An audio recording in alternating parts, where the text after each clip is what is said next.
Buenos días, tardes. Hola, profe. ¿Qué tal? ¿Cómo están? Buenas tardes. Tardes, profe. Buenas tardes. A ver, ya están llegando. Buenas tardes, profe. ¿Pudieron revisar el Moodle? Creo que ya está activado, ¿no? Sí, ya acabé de ver que está activado, profe. Bueno, listo, perfecto. Entonces, no sé si ya les coloqué el video de la clase pasada, creo que no. Voy a hacer eso hoy porque hasta anoche me activaron la plataforma. Entonces, pues, trataré de acelerar ahí para colocar la información en la plataforma, pues, en la medida que sea posible. ¿Cuántos hay? 16, ¿listo? Bueno, muchachos, entonces, hoy vamos a hacer una clase pues, introductoria hacia la termodinámica. Antes de empezar a hacer cálculos y todo ese tipo de cosas, pues me gusta siempre ubicar el contexto en el que nos encontramos, ¿sí? El contexto de la materia, como para que entendamos un poco mejor hacia dónde vamos y de dónde venimos. Entonces, voy a colocar aquí la presentación. Entonces, termodinámica.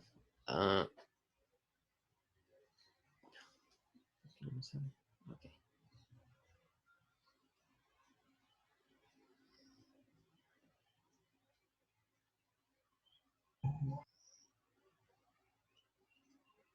Chat. Por cambio de horario, mencionar algo importante.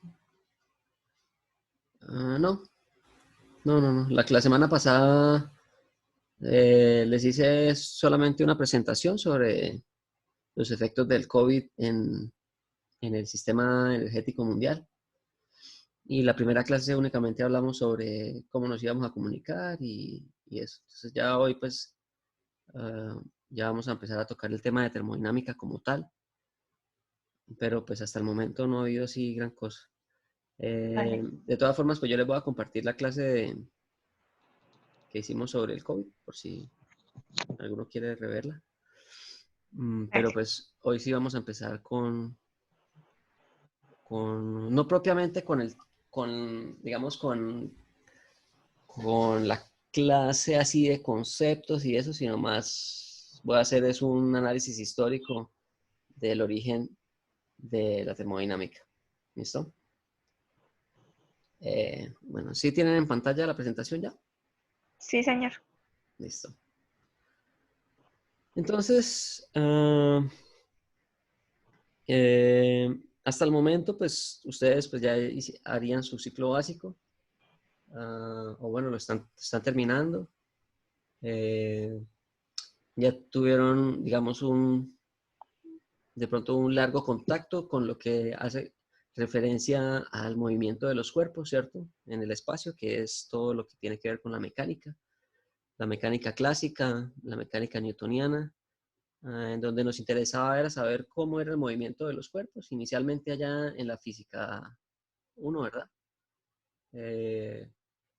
Donde se hace un análisis más puntual, ¿no? Más de partículas y ya de pronto en la dinámica, un análisis más de cuerpo sólido, ¿no? Pero como les digo, hasta el momento únicamente hemos trabajado la física de los cuerpos sólidos y un poco de la física electromagnética, ¿no? Entonces, ¿para qué planteo eso? Pues como para tener un punto de partida y para decir que vamos a empezar a ver un nuevo tema de la física, una nueva rama de la física, que hace utilidad de esas otras dos ramas, ¿sí? Entonces, en la mecánica lo que a nosotros nos interesaba era hacer modelos o predecir el comportamiento de cuerpos, ¿sí? En el espacio.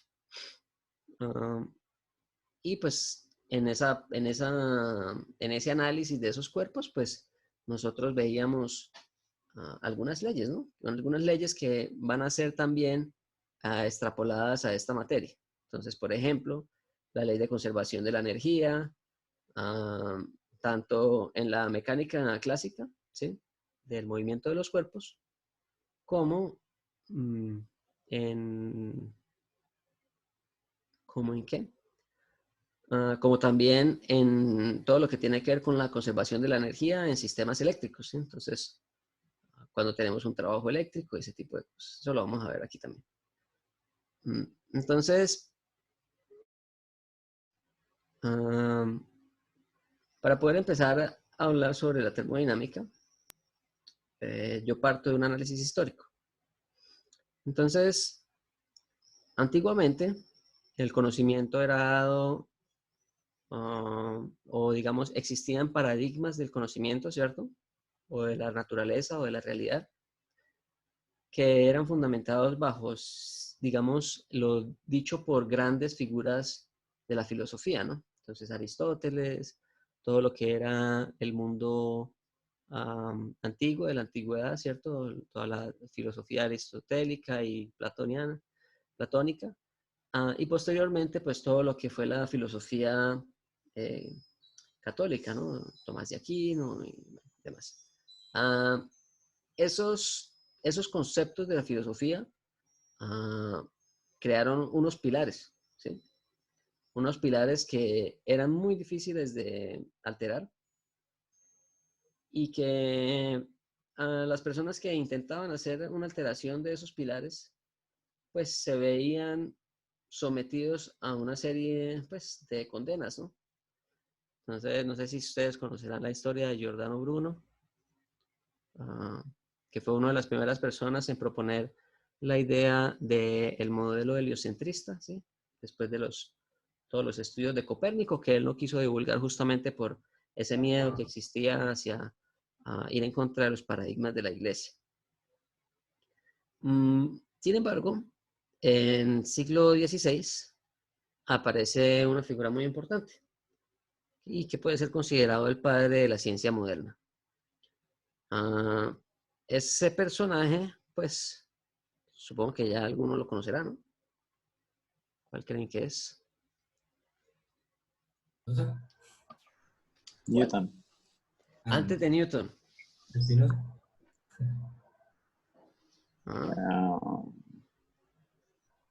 Galileo. Galileo.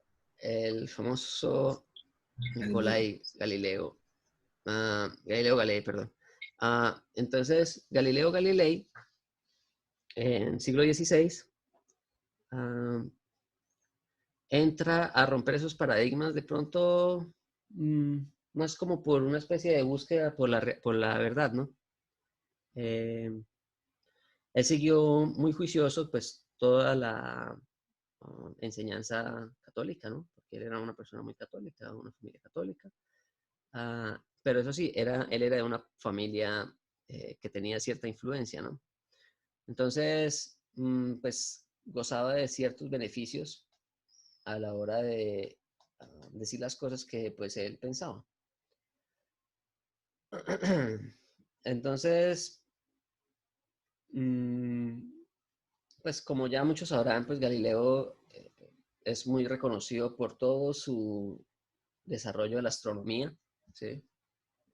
Todo el desarrollo que él hizo al descubrimiento, a estudiar, por ejemplo, la luna, los cráteres en la luna, el lado oscuro de la luna, todo el desarrollo en las lunas de Júpiter, la mancha roja, perdón, de Júpiter, y particularmente por su crítica al modelo geocentrista, ¿no? Entonces, pues como él sabía que eso era un tema delicado, pues él lo realizó mediante un texto, ¿no? Un libro, ¿no? Sí, un texto. Entonces, en ese texto, pues él sabía que no podía decirlo, digamos, directamente por lo que, pues, a lo que se podía someter, sino que él hizo una especie de novela en donde creaba ciertos personajes, pero efectivamente la iglesia se dio cuenta de eso y pues él fue condenado, ¿no? Obviamente no sufrió la condena que sufriría cualquier otra persona justamente por su grado de influencia como lo sufrió, por ejemplo, Giordano Bruno nuevamente, sino que pues la condena de él fue pues estar condenado a estar encerrado en su casa. ¿Por qué traigo a Galileo en este curso de termodinámica? Si ustedes se dan cuenta en la imagen, ahí aparecen algunos de los elementos importantes que Galileo desarrolló. Pues ahí fácilmente reconocible está el telescopio, pero me gustaría saber si alguien conoce ese otro instrumento que está antes del telescopio, que es como una especie de jarrón con una pipeta aquí invertida y aquí como una especie de bulbo. Es como un barómetro. Barómetro, ¿alguien más?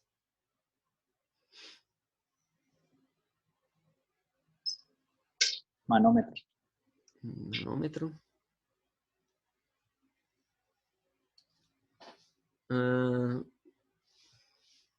Si vamos a hablar de termodinámica, ¿qué creen?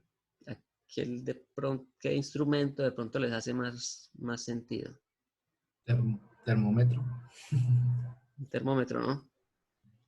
Entonces, el Galileo es reconocido como la primera persona en desarrollar un termómetro.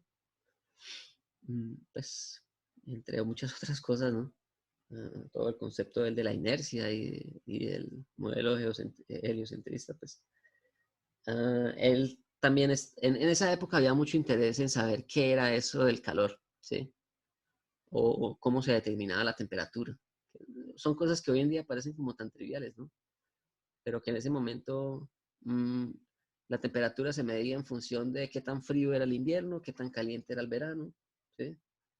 Qué tan caliente está su cabeza cuando lo tocaban para ver si tenía fiebre, ¿sí? Pero no existía una medida de esa propiedad, ¿no? Entonces, Galileo, pues él se dio cuenta que existía una propiedad que se le suele conocer como propiedad termométrica, que es simplemente una propiedad que se ve afectada por la temperatura. En este caso, estamos hablando de la dilatación de un fluido en un tubo capilar, ¿sí? En un tubo muy pequeñito. Cuando usted hace un cambio de temperatura, ese fluido se va a dilatar o se va a contraer. Entonces, eso era más o menos en lo que consistía este termómetro, ¿sí? Cuando se dejaba expuesto este bulbo a alguna fuente de energía o lo que sea, él iba a producir un cambio de un movimiento en la altura del fluido termométrico que estaba en este capilar, ¿sí? Entonces él marca ese precedente.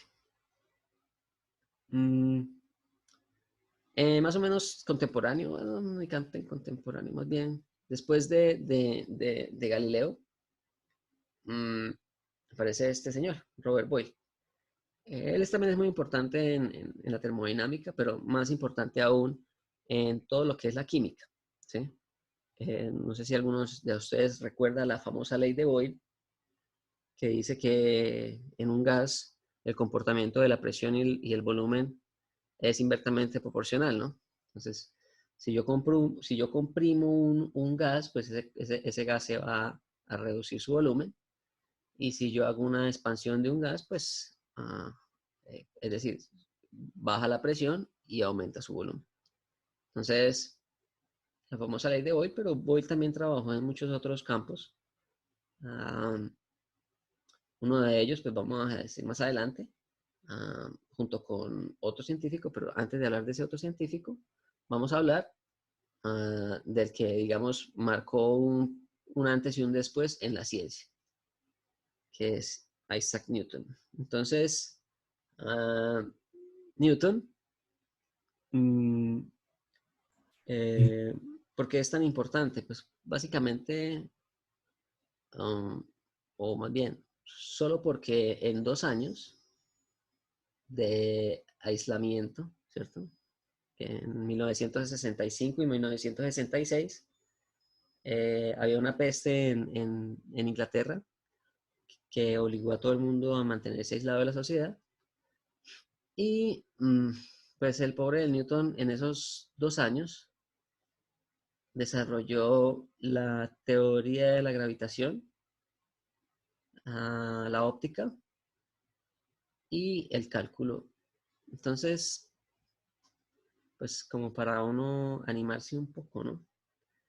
Ah, definitivamente era un genio, ¿sí? Ah, todos esos desarrollos que hizo Newton, pues estaban básicamente condensados en esta que es su obra máxima, que es el Principia Mathematica, en el cual se discuten gran parte de sus descubrimientos, ¿sí? Acá también pues vemos que Newton trabajó en muchos campos, ¿sí? En mecánica de fluidos, en óptica, en astronomía, en filosofía, porque también era muy creyente, ¿sí? Él era muy cristiano, muy creyente en el catolicismo. También hizo estudios obviamente fallidos en alquimia, ¿sí? Eh, pero pues mm, tal vez esa variedad de campos de interés pues fue lo que lo hizo ser una persona tan grande, ¿no? Aquí pues ese telescopio que se ve ahí es un telescopio que todavía está, ese lo tienen en la Real Sociedad de las Ciencias en Inglaterra. Y pues vemos aquí esa cita famosa que se le atribuye a él, que es la que dice que él no había podido llegar tan lejos si no hubiese sido sobre hombros de gigantes, ¿cierto? Entonces es como un reconocimiento a todo el trabajo realizado previamente por muchos otros investigadores y por muchos otros científicos que tenían el mismo interés. Entonces, volviendo a la termodinámica, obviamente no podíamos dejar de hablar de Newton, pero volviendo a la termodinámica, como les dije, Robert Boyle tuvo un colega de trabajo, ¿sí? O tal vez un pupilo, era menor que él, ah, que tenía mucho interés en analizar el comportamiento de los sistemas bajo presión. Entonces, Dennis Papin, que vemos aquí, desarrolló un equipo que es este que tenemos acá, que se llama un digestor a vapor, ¿sí? Entonces, ¿qué es un digestor a vapor? Pues es básicamente la primera olla a presión. Entonces, mm, él lo hizo también para poder separar para poder hacer el tratamiento de hueso de animales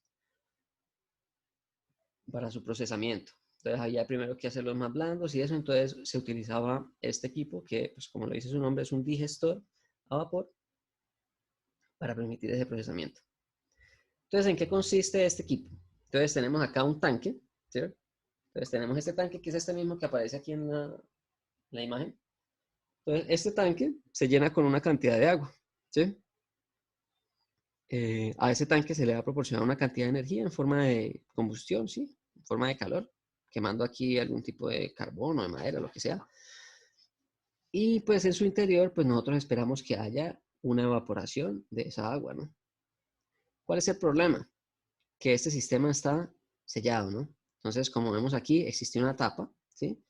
Y esa tapa se mantiene fija ahí o apretada mediante un tornillo sin fin, que está acá, ¿sí? Y unos anclajes laterales. Entonces, el sistema está completamente hermético, es decir, no tiene ningún contacto con sus alrededores, a no ser a través de una transferencia de calor por la superficie. Pero, ¿qué es esta barra que vemos acá? Entonces, esa barra eh, es es una válvula de seguridad. Entonces, esa barra que vemos acá me mantiene cerrado en este punto de aquí, que alcanzamos a ver como una especie de un blanquito acá. En este punto hay una salida, un escape del vapor que está en el interior. Entonces, cuando la presión en el interior es lo suficiente para desplazar esta palanca, pues simplemente esta palanca que vemos acá va a tener un movimiento alternativo de hacia arriba o hacia abajo, dependiendo de qué tan alta sea la presión en el sistema. Entonces, ese movimiento alternativo hacia arriba y abajo de esta válvula de seguridad, pues hizo que muchos otros inventores de la época, vemos que estamos en el siglo XVII, empezaran a ver la posibilidad de generar un movimiento lineal de ida y vuelta mediante el uso de vapor. Entonces, pues después de muchos intentos, de muchos inventores en la época, pues apareció un nuevo personaje. Bueno, en realidad dos nuevos personajes, Thomas Newcomen y Thomas Savery, ambos británicos, que pudieron desarrollar lo que conocemos hoy en día como las máquinas de vapor. Thomas Savery era un militar y que él desarrolló la primera bomba, ¿sí?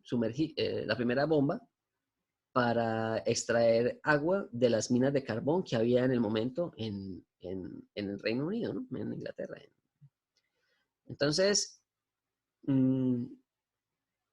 sin embargo, no fue hasta que Thomas Newcomen, a partir de los desarrollos de Thomas Savery y Dennis Papin, pudo desarrollar lo que se conoce como la máquina a vapor de Newcomen, que es la primera máquina a vapor en ser operacional, ¿sí?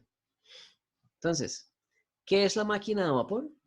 La máquina a vapor es una máquina que me realiza un trabajo mecánico mediante el aprovechamiento de un fluido, que en este caso es el vapor, ¿sí? Entonces, vemos este diagrama de acá.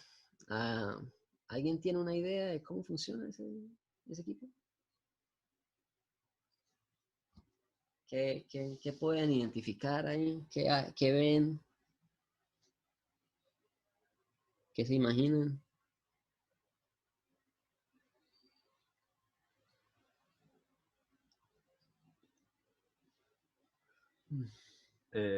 Profe, sería en la parte B, es como una especie como de pistón, Sí, que sería listo. como elevado por vapor que se genera en el tanque A, Ajá, y sí. eso haría bajar, Bajar ese bajar K. balancín que tenemos en la parte de Mm, arriba, ¿no?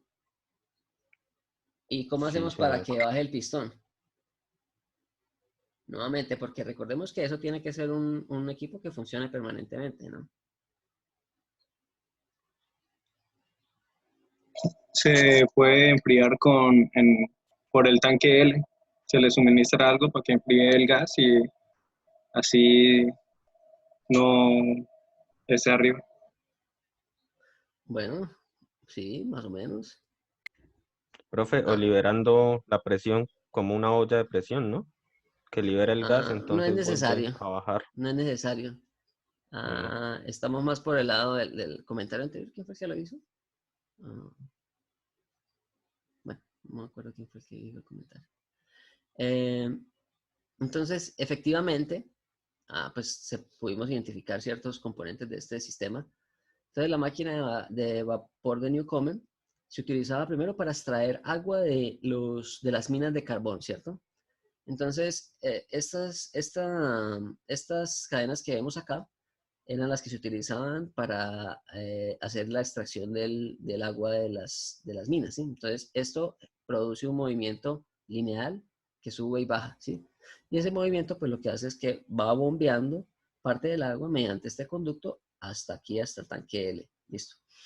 Ahora, ¿qué sucede aquí en este lado? Esta es la posición natural de este equipo, ¿sí? Es decir, eso está ligeramente excéntrico, de tal forma que existe un contrapeso aquí en H para que mantenga esto en esta posición.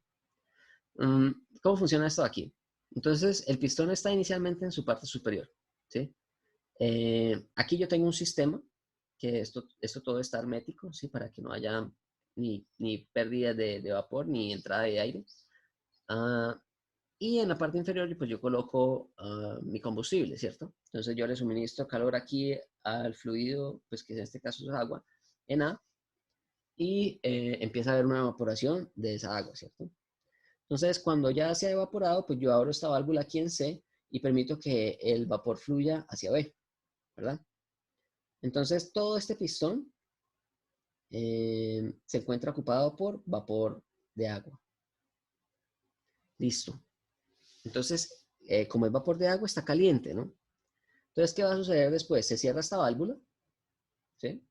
Se cierra la válvula que permite el conducto al vapor, digamos, a este sistema de generación de vapor. Y se abren estas dos válvulas que me van a entregar agua fría a este pistón, esta externa y esta interna.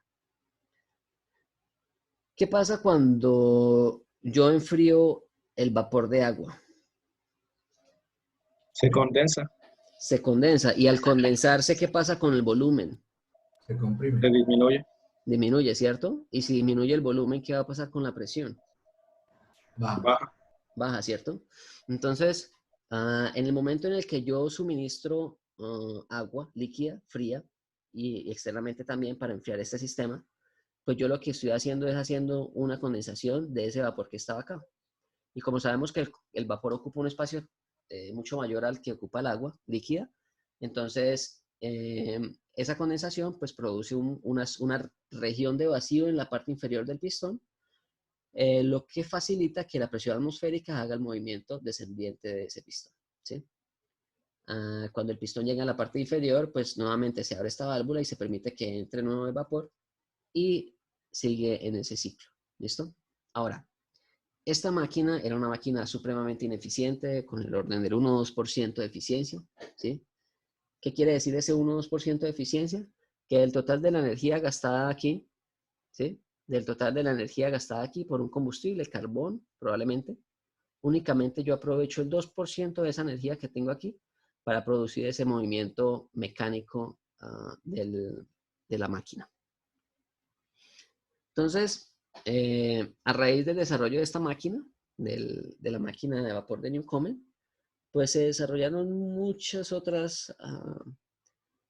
Bueno, la máquina de Newcomen se replicó por prácticamente toda Europa. Recordemos que estamos hablando aquí de principios del siglo XVIII. En el siglo XVIII fue en donde más se realizó el consumo de carbón en Inglaterra, en Reino Unido, justamente por el alto consumo de carbón por las máquinas de vapor de Newcomen, que como les digo eran muy ineficientes, entonces se gastaba muchísima energía de forma innecesaria. Entonces, a partir de esos dos desarrollos, bueno, primero hay que hablar de otros dos personajes. Bueno, entonces hasta ahora se habían desarrollado ciertas técnicas ¿o será que sigue ya? Mira, no.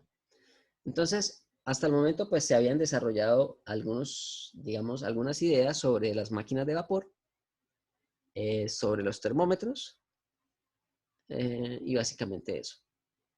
Entonces, como os había dicho, por allá atrás, Galileo hizo un desarrollo de termómetro, ¿no?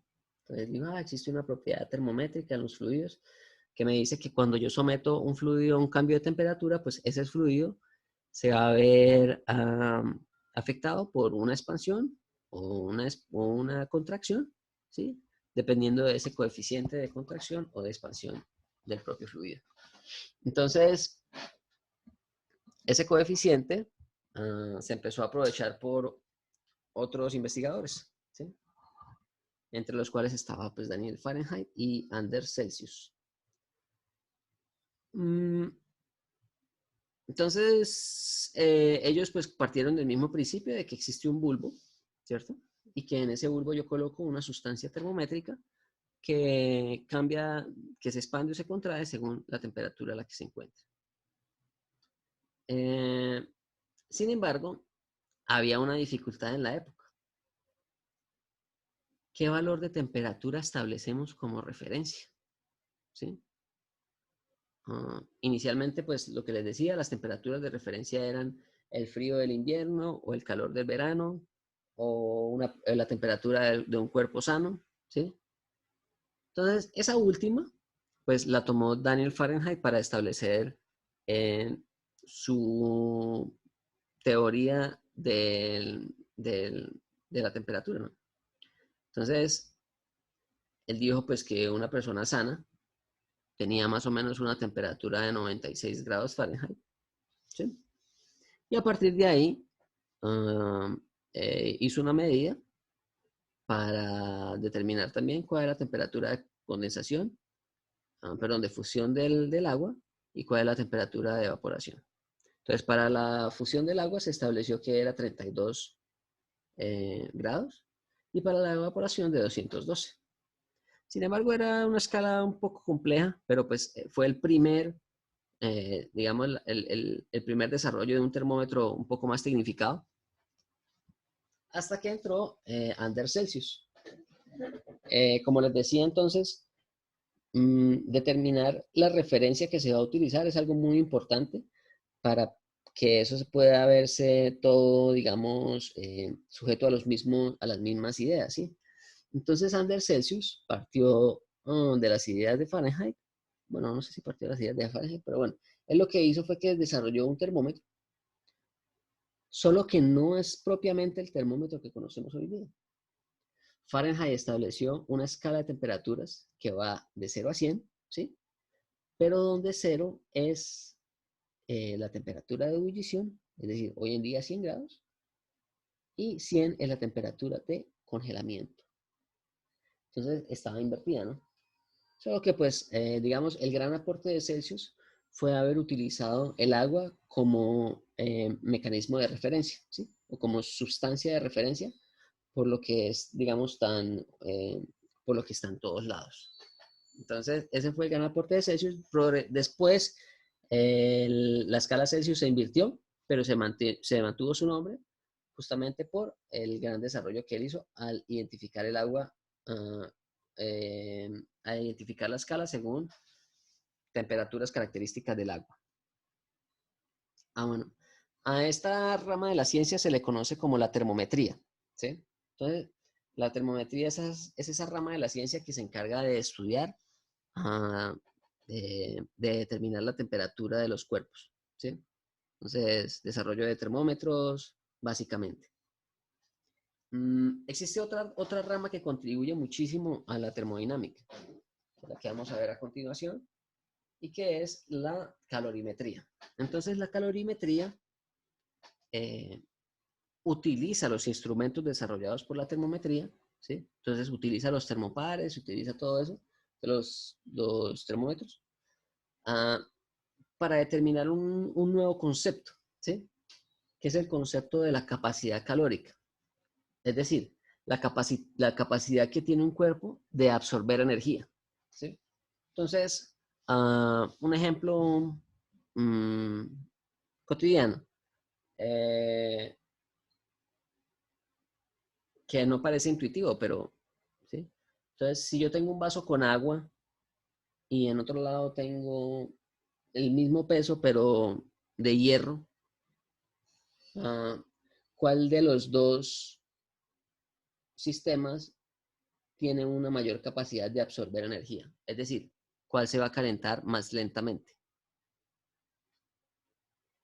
El hierro. ¿El de hierro? Si usted agarra, por ejemplo, qué sé yo, un bloque de hierro, ¿sí? Que pese una cierta cantidad de masa, y usted agarra una cantidad de agua que pese la misma cantidad que el hierro, y usted ambos los coloca sobre la sartén, ¿cuál de los dos se va a calentar más rápidamente? El hierro. El hierro. El hierro, ¿cierto? Es un material conductor y tiene una poca capacidad de absorber energía, ¿sí?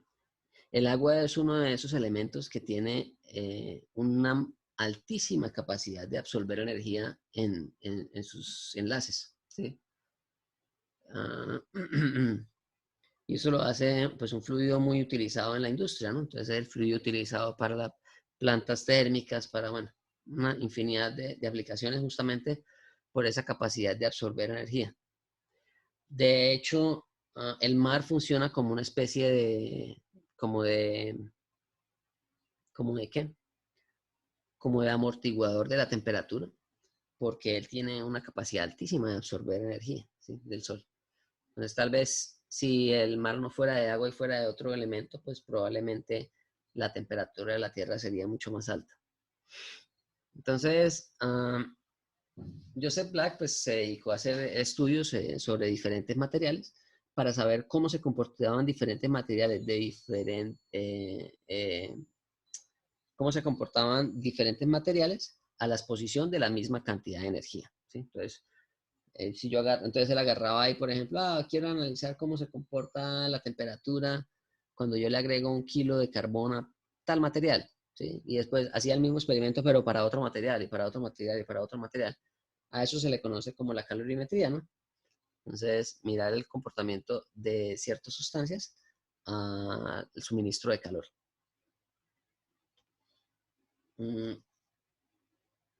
Después de Black, sí vamos a hablar ahora de James Watt.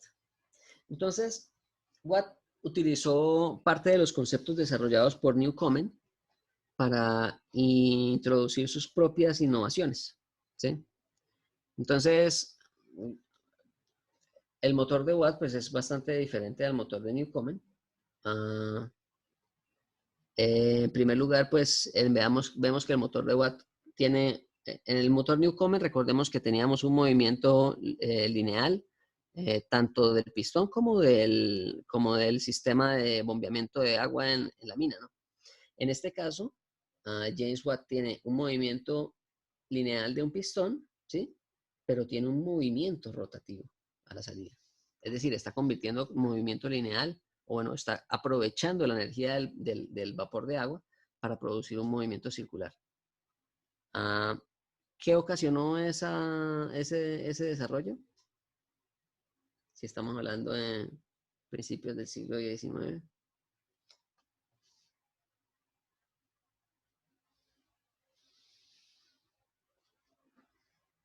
El tren, ¿no? El tren, sí.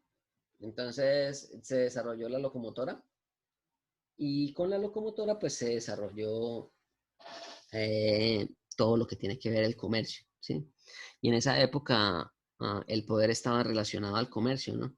Entonces, aquellos países que tenían mayores capacidades de intercambiar bienes estaban mejor posesionados en cuanto al poder económico. Entonces, con este desarrollo, pues Inglaterra quedó como la mayor potencia del mundo, ¿sí?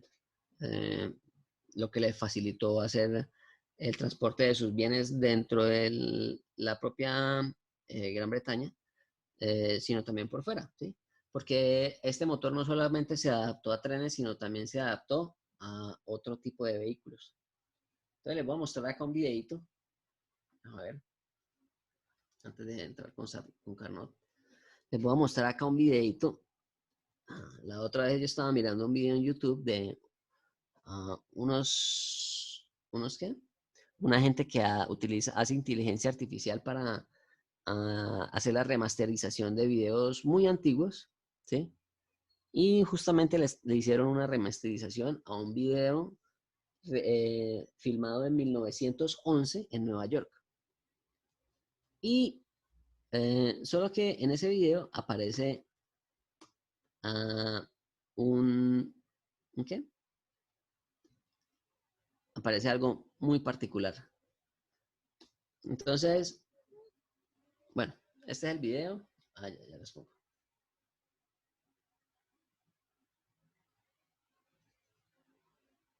¿Les aparece en pantalla? Sí, profe. Sí, señor. Entonces, este es el Sí, video profe. de Nueva York. Entonces, como ven, pues está mucho mejor la calidad, ¿no? Obviamente, pasado a 60 FPS. Y pues, nos muestra cómo era Nueva York en 1911. Si se dan cuenta, la mayoría de los barcos tienen unas chimeneas por donde sale vapor, ¿no? Eso es porque todos estos barcos funcionaban con máquinas a vapor. Ahorita vamos a ver un barco que efectivamente muestra la máquina de vapor pues muy claramente. Bueno, aquí vemos que todos tienen sus respectivas chimeneas de las calderas en donde se está quemando el carbón. Pero bueno, aquí por ejemplo vemos que este tiene aquí el movimiento en balancín de la máquina de vapor. Pero bueno, entonces si quieren ver ese video, pues Ya les toca que busquen el canal en YouTube. Ahí hay más videos de otras ciudades, San Francisco, bueno. Mm, el famoso edificio este. Pero bueno. Quiero que miremos aquí al final. Este barco. Y me dicen si identifican el motor a vapor.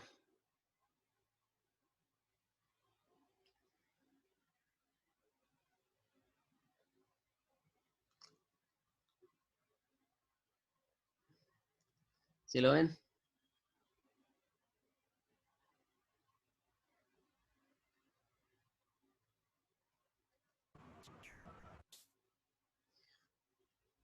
Entonces, pues ahí estaba claro el motor a vapor, ¿no? Vemos que aquí están las dos chimeneas que salen de las calderas donde se está quemando el carbón. Y aquí pues vemos el movimiento reciprocante del motor de vapor. Entonces, en el lado derecho vemos que es muy probablemente el pistón, ¿sí? El movimiento de pistón lineal. Y este de acá sí vemos que es como un mecanismo manivela-viera-corredera en donde se está generando un movimiento circular que es probablemente el que le da el movimiento rotativo para mover el barco. Pues les recomiendo que revisen este canal ahí si les interesa pues, este tipo de cosas. Es bien interesante. Pues, todo esto lo hicieron con inteligencia artificial, ¿no? Bueno. Vamos aquí a la presentación. Entonces estábamos con James Watt. Entonces, pues el motor de Watt permitió un desarrollo impresionante en Reino Unido y lo volvió la mayor potencia gracias a este desarrollo tecnológico. Sin embargo, había, digamos, fueron máquinas que se desarrollaron muy empíricamente, ¿sí? Y se sabía desde un principio que esas máquinas eran muy poco eficientes, ¿sí? Entonces, este ingeniero francés, Sadi Carnot, ingeniero y militar francés, pues él hacía parte de la Armada francesa y pues él se dedicó a estudiar el comportamiento de los motores a vapor, ¿sí? De las máquinas térmicas. Y él dijo, bueno, ¿hasta qué punto podemos aumentar la eficiencia de esas máquinas térmicas? ¿Sí? Eso lo vamos a ver con más detalle más adelante. Y efectivamente él se dio cuenta que esa optimización de esas máquinas tiene un límite, ¿sí? Entonces, esas máquinas solo pueden llegar hasta un límite de operación a partir del cual nunca pueden operar en una mayor eficiencia, ¿sí? A eso se le conoció como el ciclo de Carnot, que estableció los fundamentos de lo que se conoce hoy en día como la segunda ley de la termodinámica. Entonces, la segunda ley de la termodinámica lo que nos indica es que los procesos, todo proceso en la naturaleza tiene un sentido, ¿sí? Tiene una dirección en la cual ese proceso ocurre de manera espontánea, ¿sí? Entonces, un ejemplo, yo tengo dos vasos con agua, uno con agua caliente, el otro con agua fría, ¿sí? Ahí va a ocurrir un proceso de transferencia de energía, ¿sí? ¿En qué sentido va a ser? ¿Quién le va a entregar energía a quién? Si yo El tengo un vaso, caliente al frío. el caliente al frío, sí, eso parece muy obvio, pero pues eso es lo que establece la segunda ley de la termodinámica, que todo proceso tiene una dirección que ocurre de manera espontánea, ¿sí? Es decir, si yo tengo el vaso caliente y tengo el vaso frío, pues de manera espontánea el vaso frío no le va a entregar, no se va a enfriar y el vaso caliente se va a calentar más, ¿sí? Todo va a tender a un equilibrio y ese equilibrio se mide mediante una propiedad, ¿sí? Entonces, o ese desorden que le suelen llamar, se mide mediante una propiedad que es la que se conoce como entropía, que es la que miraremos por allá al final del curso. pero se deja como un abrebocas de qué es lo que es esa propiedad. Entonces, este era el barco en el que viajaba Carnot. Y pues veamos que murió muy joven, ¿no? Tenía 36 años cuando murió. ¿Qué? 20, no, sí, 36.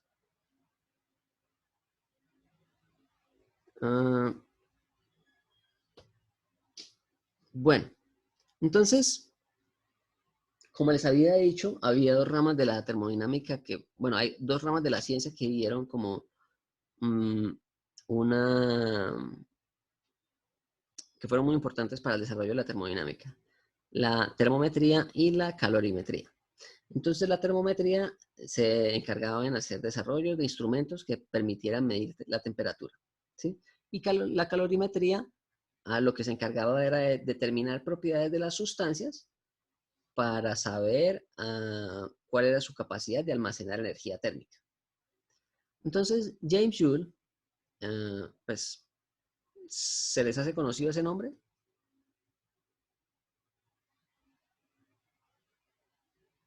Ese es el de la Unidad de energía. unidad.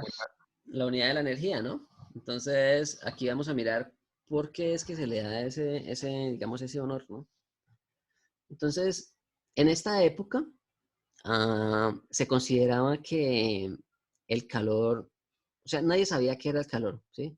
Había una serie de hipótesis, y una de las hipótesis que más se comentaba era la de una cosa que se llama la teoría del calórico, ¿sí?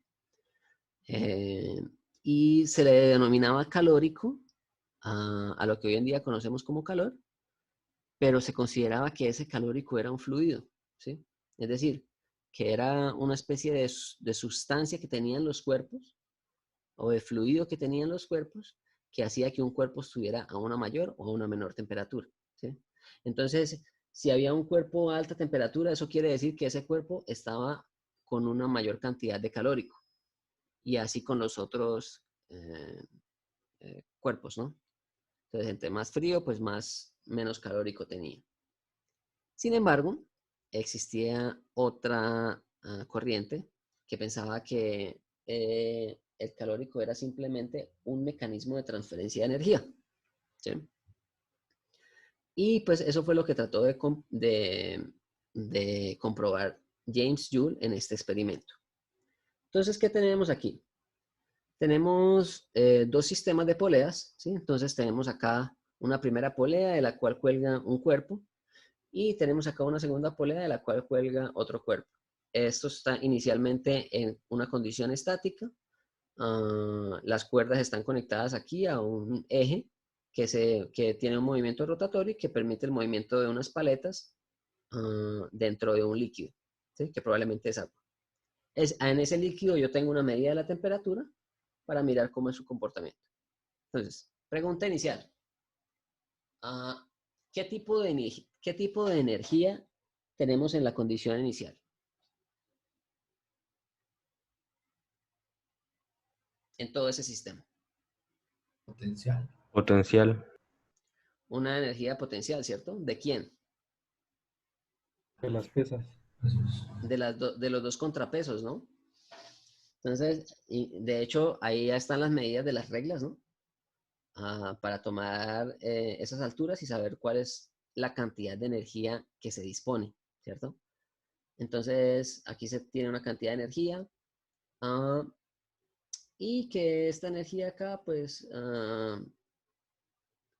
a empezar a disminuir en la medida en que yo libero, ¿sí? Este eje, ¿sí? Permito que este eje gire. Cuando esas dos masas caen, se va a transformar esa energía en energía cinética de rotación en cada una de las poleas y por consiguiente en este eje, ¿cierto? Después este eje me va a mover estas paletas, ¿sí? Hasta que todo este sistema se quede quieto, ¿sí? O sea, que no haya ningún otro componente móvil. ¿Qué va a pasar con el agua?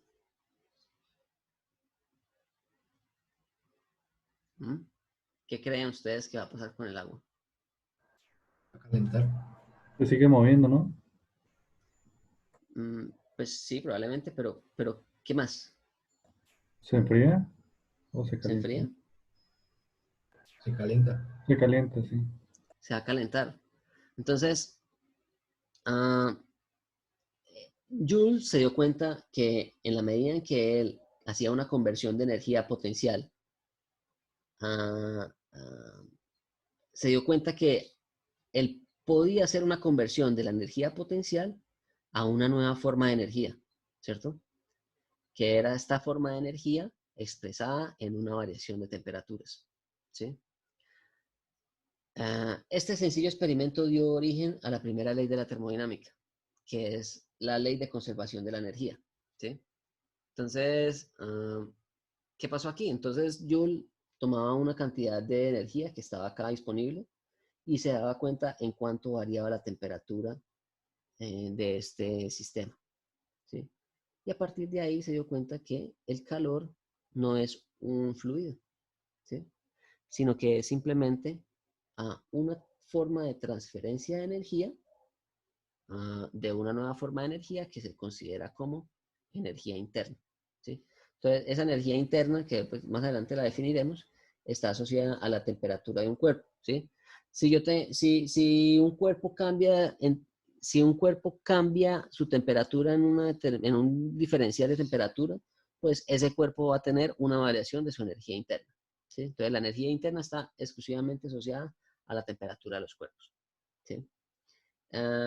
Y pues eso se da gracias a la transformación de una energía potencial en energía cinética y posteriormente en energía interna. Mm, Entonces, aquí nace la primera ley de la termodinámica, ¿sí? Como vemos, nace después de la segunda ley, que es algo curioso porque Sadi Carnot ya había expresado sus ideas sobre la segunda ley de la termodinámica. Ah, pero finalmente llegamos a estos tres personajes. Entonces aquí tenemos tres personajes importantísimos en la termodinámica. No sé si alguno de ustedes los reconoce. Thomson, Clausius o Rankine. Ranking es de la temperatura absoluta en Sí. el sistema inglés. Entonces, Rankine estableció una temperatura absoluta, ¿sí? Que estuviera relacionada con la escala de Fahrenheit, ¿no? ¿Qué más?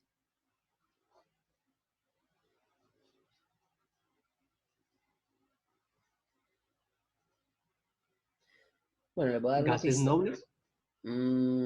Gases nobles. ¿Gases nobles? No sabría decirles, ¿saben? ¿Quién? ¿Por Towson y Clausius?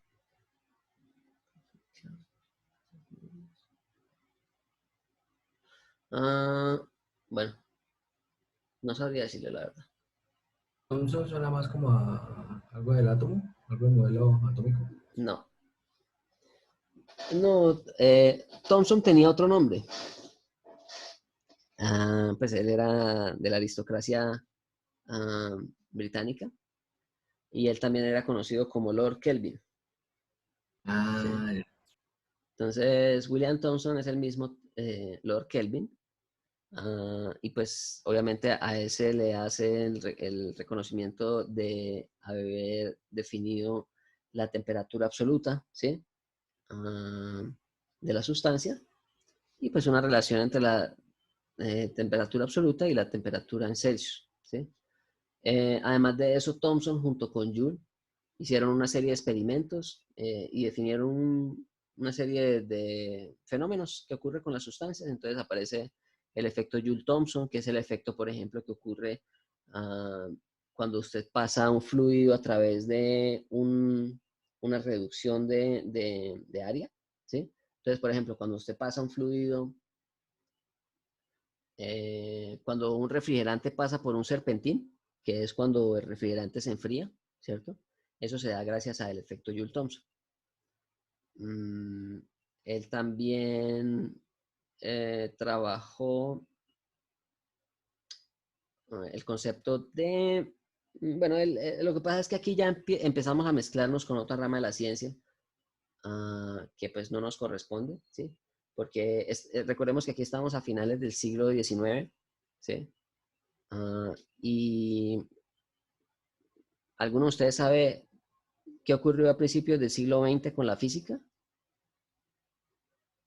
¿Qué descubrimientos se hicieron en el siglo XX en el campo de la física? ¿O qué se empezó a desarrollar?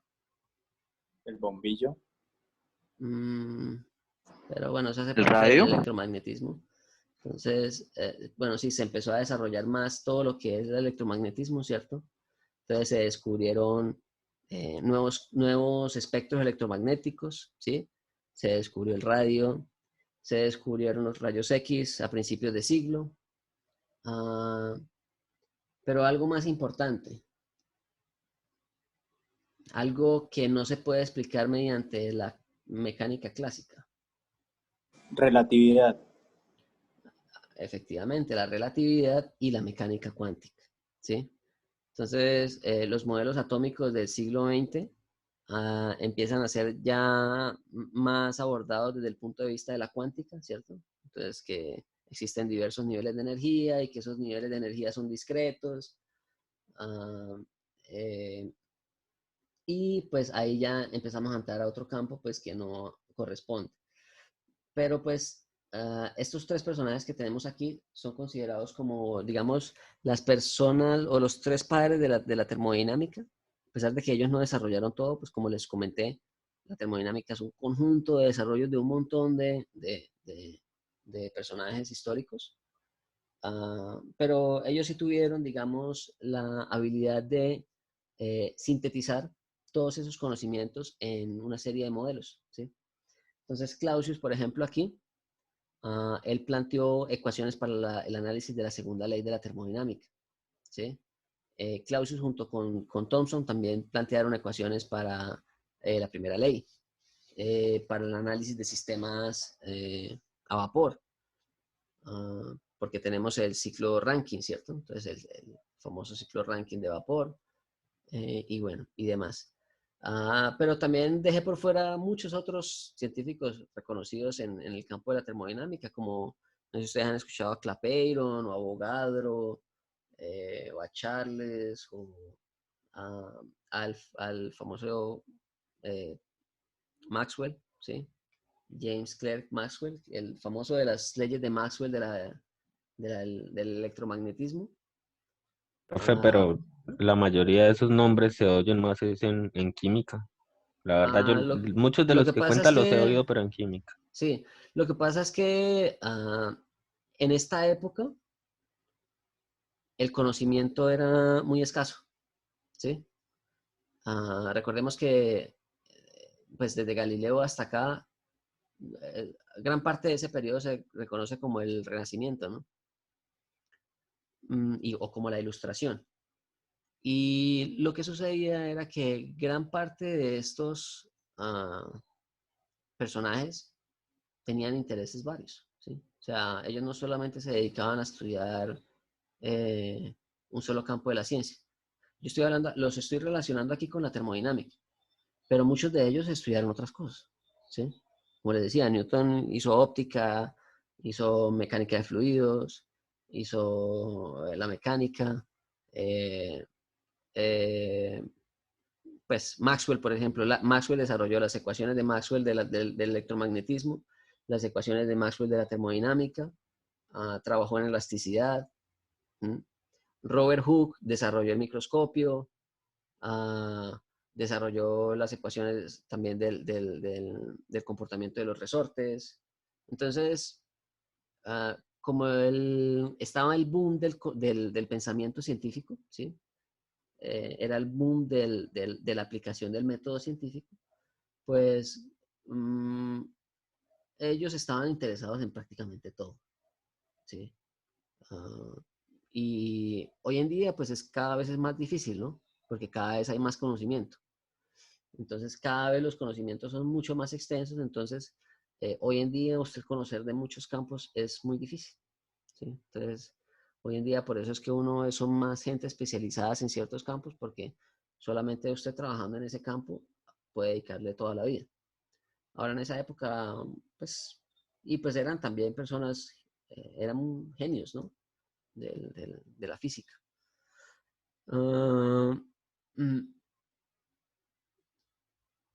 Sí, entonces, más o menos aquí termina lo que tiene que ver con termodinámica. Bueno, falta Gibbs también. Pero más o menos, pero a partir del siglo XX se entra en otro campo de la física, que es la mecánica cuántica y la relatividad de Einstein.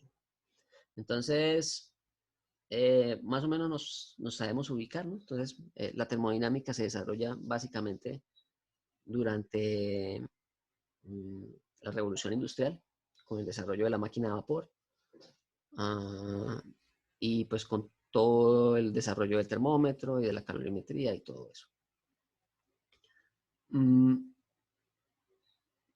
Algo interesante sobre la termodinámica es que la termodinámica es una ciencia fenomenológica, ¿sí?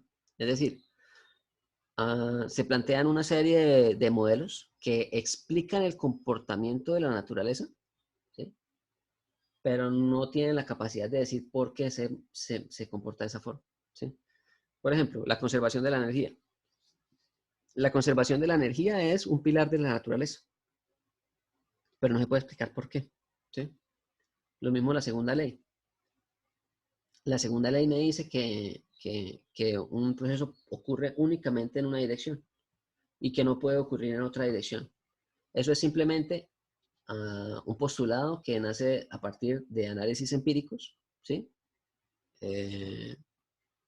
Y que se hace mediante la observación, ¿sí? O sea, no es un desarrollo abstracto, sino que hace parte, es necesario tener una observación de ese fenómeno para poder llegar a esa conclusión. Entonces, quiero cerrar por ahí el tema de la historia de la termodinámica, pero quiero hacer un paréntesis sobre esa idea del interés por lo desconocido, ¿no? El interés por las cosas, por el desarrollo del pensamiento científico bajo cualquier circunstancia, ¿sí? No sé si de pronto hoy en día, a mí me da la impresión de que la gente tiene un poco más de interés en eso. Yo particularmente cuando pues, estaba más joven, no veía tanto como esa euforia que a veces se ve hoy en día, pero me parece muy, muy bueno que eso esté ocurriendo, ¿sí? Especialmente en los jóvenes. Yo me acuerdo mucho de la serie Cosmos, no sé si alguno la haya visto. Sí, es De re hecho, bueno.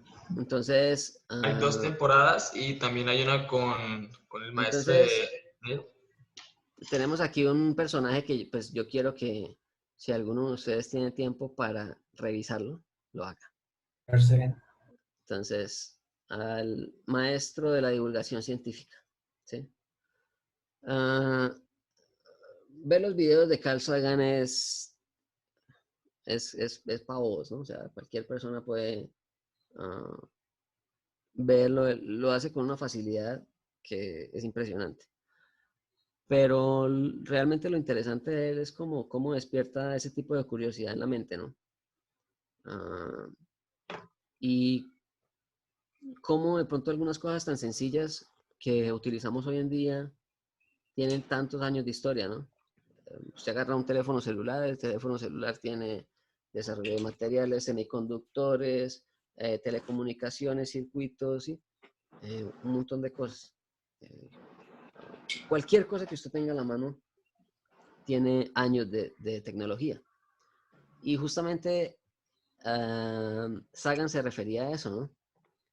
Que hoy en día vivimos en una sociedad que utiliza de manera extensiva la tecnología y la ciencia, pero en donde muy pocas de esas personas saben en realidad qué es ciencia y qué es tecnología, ¿sí?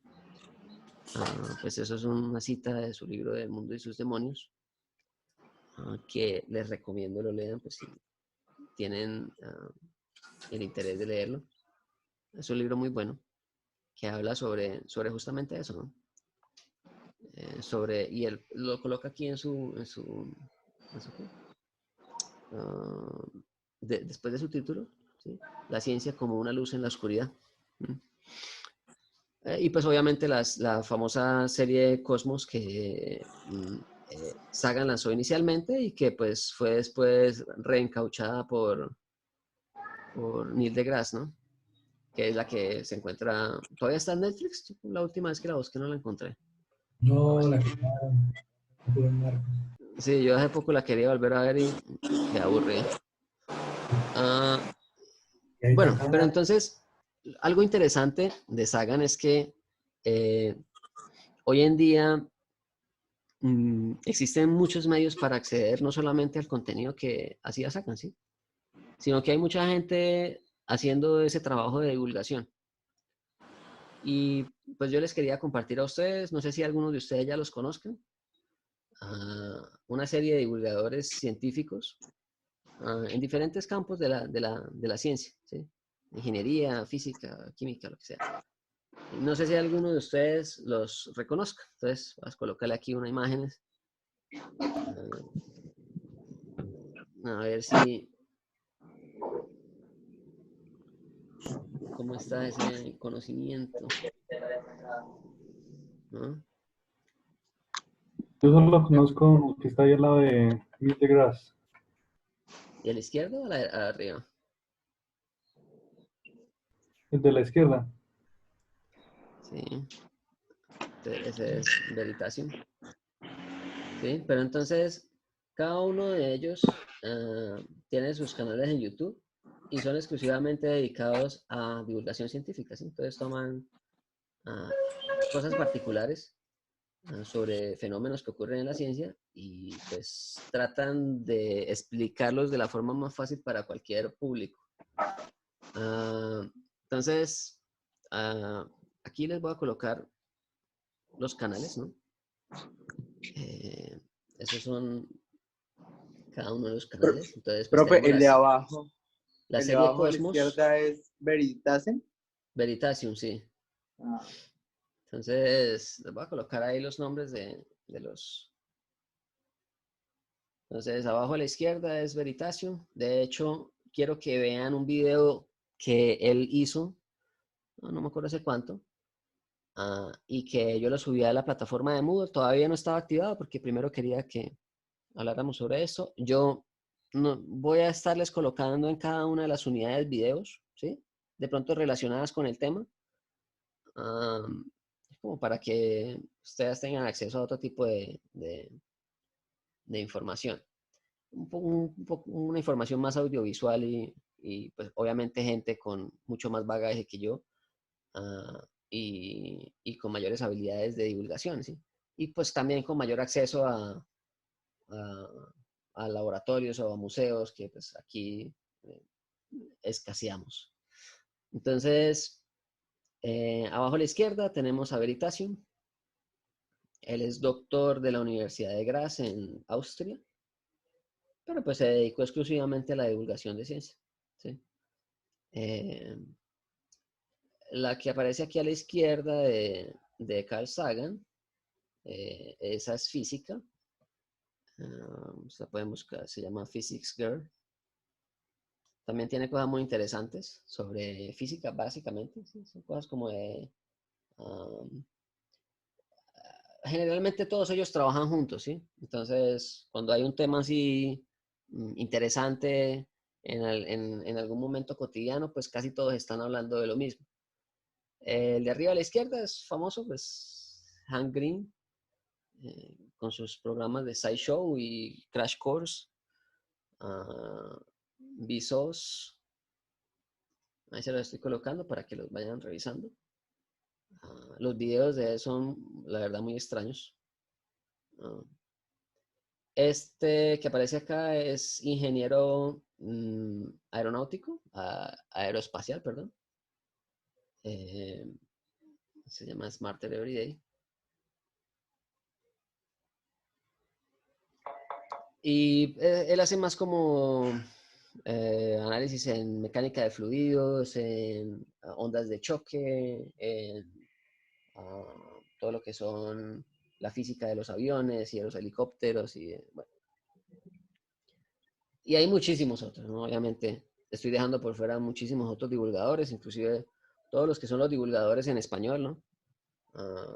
Date un blog y Quantum Fracture y C de Ciencia, que son muchachos, ¿no? La mayoría de ellos son entre unos 25, 26 años. Y pues no sé si ustedes los hayan visto, pero pues yo sí, pues pues les digo que traten de como ver videos de vez en cuando de eso que realmente es muy interesante. ¿Alguien sabe del lanzamiento que va a haber mañana de SpaceX? ¿Sí? Sí. Bueno, entonces a la mayoría de mis cursos les coloqué la tarea de vérselo. Eso, pues, no sé, a mí me parece que es algo histórico nuevamente. Histórico desde muchos puntos de vista, ¿sí? Es como un nuevo renacer de la carrera aeroespacial, pues de la carrera espacial en realidad. Ahorita hay muchísimos proyectos de la exploración del espacio. Está ese que va a haber mañana, ¿no? Entonces, mañana es el lanzamiento de la cápsula Dragon del SpaceX, en donde van a lanzar 2 astronautas. Nuevamente, Estados Unidos vuelve a lanzar 2 astronautas a la Estación Internacional Espacial. La nave es espectacular, o sea, nada comparado con esas naves horribles de la NASA. Pero marca un precedente, ¿no? Porque, bueno, ahorita con el coronavirus, pues todo eso se detuvo, pero para este año también estaba programado el lanzamiento del nuevo gran telescopio espacial que va a reemplazar el Hubble, que es el James Webb, con el cual se va a poder ver muchísimo más lejos de lo que ve el Hubble. Están todos los proyectos que ahorita hay para enviar cohetes a Marte, ¿sí? El famoso dron que va a explorar Marte. También existen los proyectos para hacer investigación en las lunas de Júpiter y de Saturno, particularmente de Titán, en donde llueve metano. Entonces, es uno de los pocos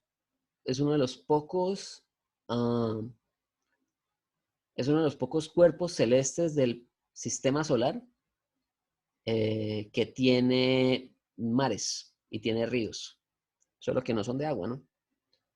Son de metano. Entonces, pues, como para incentivarles a ustedes que siempre estén metidos en el cuento de la ciencia y que pues realmente nutre mucho, ¿sí? Entonces, vamos a dejar por ahí, muchachos. Ya la próxima clase vamos a empezar el tema como tal. Quisiera saber si hay algún comentario, una pregunta. Profe, el lanzamiento de la nave mañana se puede ver por YouTube o por dónde? Sí, ellos lo transmiten por YouTube en tiempo real. Y es bastante emocionante porque, pues,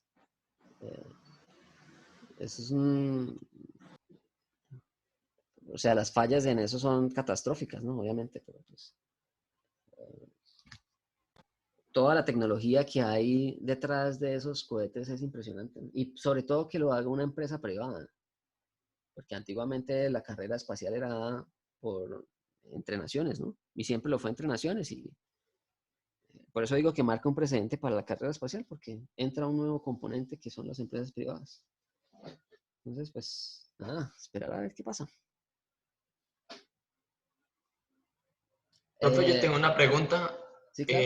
No sé si me parece o leí mal, pero creo que cambiaron algún horario. Tengo que revisar, porque ayer y hoy estuve completamente consumido por la preparada de clases, pero el sábado que vi estaba todo en orden. Vale. O sea, ¿esta es la primera clase que tenemos de termodinámica? Básicamente. Ok. Gracias. Pues los que tengan eso, pues lo pueden compartir ahí en el Discord, para que todos puedan tener acceso a eso, y pues les sugiero que lo vean, es bastante interesante. Ahí pues se ve un poco de... Ellos hablan siempre de cómo funcionan, cómo funcionan las cápsulas, cómo hacer las etapas del cohete, ¿no? Porque ustedes saben que los cohetes van por etapas, y como van a ser lanzados en los cohetes de SpaceX, pues son cohetes que son reutilizables. Entonces los cohetes, en la medida en que van pasando las diferentes etapas, pues se van separando, y los cohetes pues vuelven a la Tierra, obviamente con sus sistemas de control y eso. Eso es una maravilla de la ingeniería. Entonces, del control, de la aerodinámica, de termodinámica, de la mecánica de fluido, de transferencia de calor, eso es impresionante. Entonces, nada, muchachos, los dejamos ahí.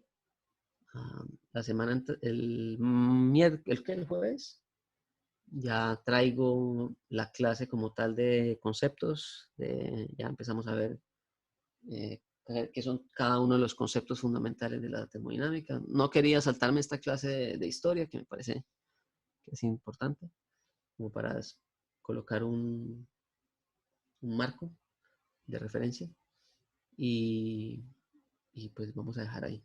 ¿Listo? Listo, profe, gracias. Listo, profe, muchas gracias. Bueno, Listo, muchachos, profe. entonces vamos a dejar ahí, y nos vemos entonces el jueves. ¿Listo? Listo, profe. Listo, profe. Hasta luego, profe. Listo, chao. Hasta luego.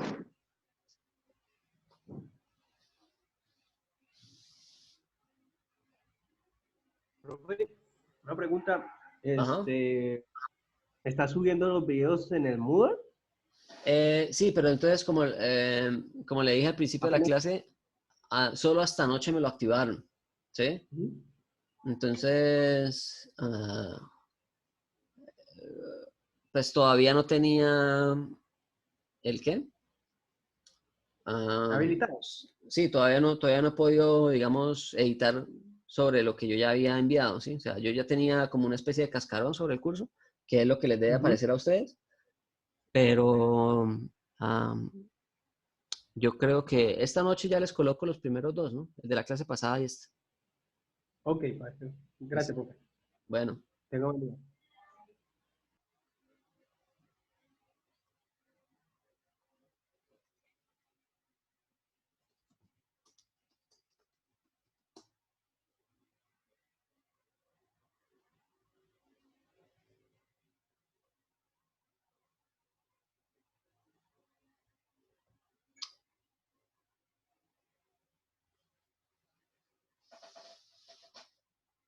Uy.